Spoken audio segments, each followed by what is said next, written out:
Senate mourns 120 Nigerians killed by bandits in Sokoto market. Welcome to the news, and please subscribe to our channel. The Senate on Wednesday held a meeting, a minute silence to mourn the killing of over 120 Nigerians by bandits at the Goroni market in Sokoto State. The attention of the upper chamber was drawn to the incident by Senator Ibrahim Garba through a point of order during the state of plenary.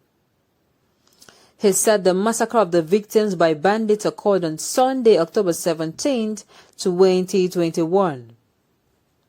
Garba said on Sunday, October 17, 2021, Goroni market was attacked and about 120 plus people killed. The terrorists came to the market and started shooting every person they saw in the market.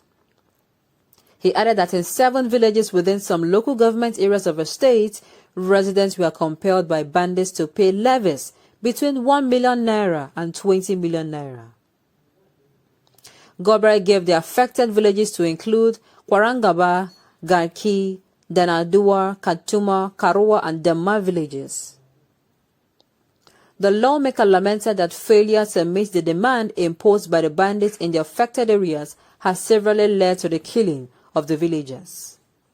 He expressed frustration that despite constant pleas to security agencies to come to the rescue of the affected communities, nothing has been done so far by the military and police to intervene in the plight of the people. He further said that the failure of the military to come to the rescue of the villagers has emboldened the terrorists to install their own representatives as village heads in some areas of Sabon Garin local government. He said the terrorists are now installing their village heads in some areas of Sabon Garin local government. In Gangara, they replaced the village heads with Dambakolo, the next in command to a known terrorist called Torji. In Makwarua, they installed Dankarami, a terrorist, as Maigari, Gobe said. Now, how is this news supposed to be? I do not understand. I do not understand what exactly is going on. 120.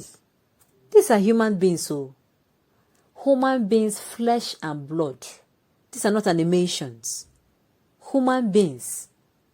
And you know, I keep saying it. When things like this happen, condolences are said, and just the highest done is a minute silence. That is just it.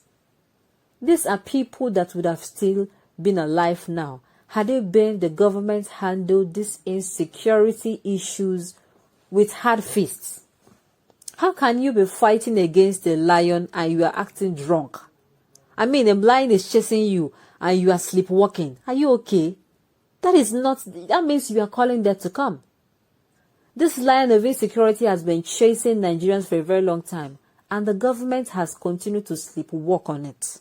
Why? I keep asking myself, and I keep asking the question, how many more people need to die before the government wakes up from its slumber?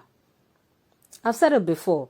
It is obvious that these people do not in any way value human lives. They come into Nigeria and they, during elections now, I've been saying it now, I'm saying it, and I will keep saying it. They will come now, and they will dip their tongue in honey, and put sugar on their lips, and they'll start making empty promises. Gullible people will fall for these promises. They will tell you to do things, and they are going to do that. They should vote for them. Look, I believe that at this stage, stomach infrastructure now should not matter than future. This is the future of unborn generations we're talking about.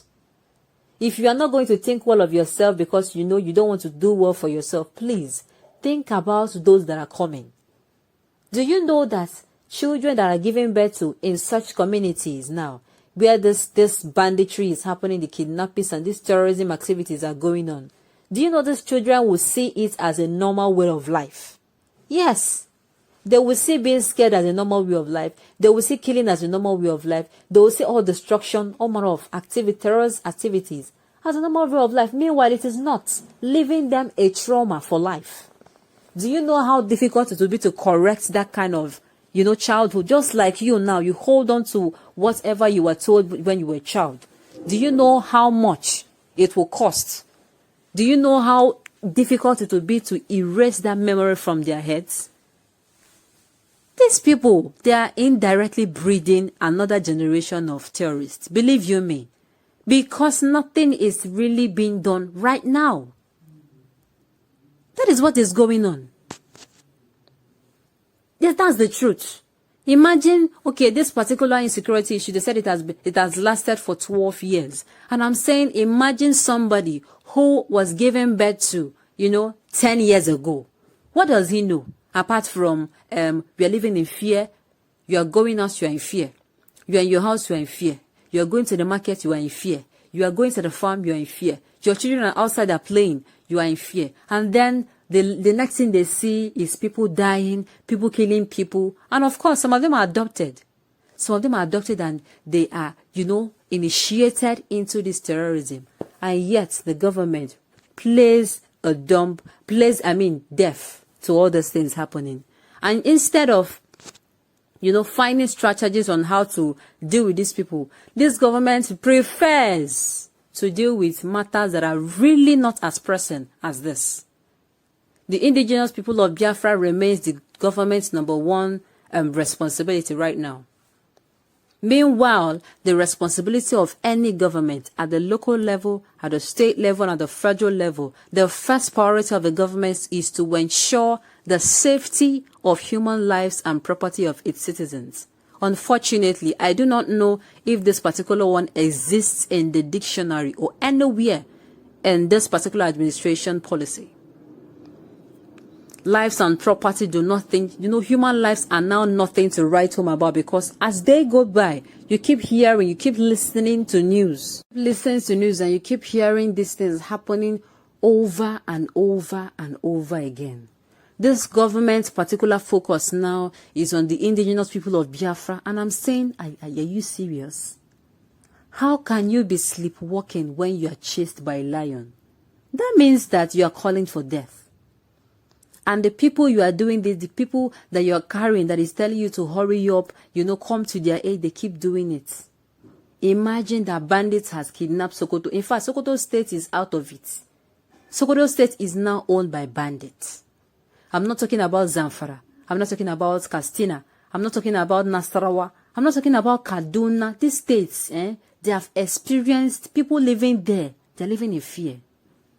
And yet, the government says Nigerians are exaggerating the insecurity issues in this country. I'm only going to say one thing. It is well with Nigeria. I hope you are ready for the next election. If by God's grace we survive this particular administration, I hope now Nigerians have learned. On this note, we have come to the end of the news. We say thank you for tuning in to listen. Until I come your way next time, enjoy the rest of your day.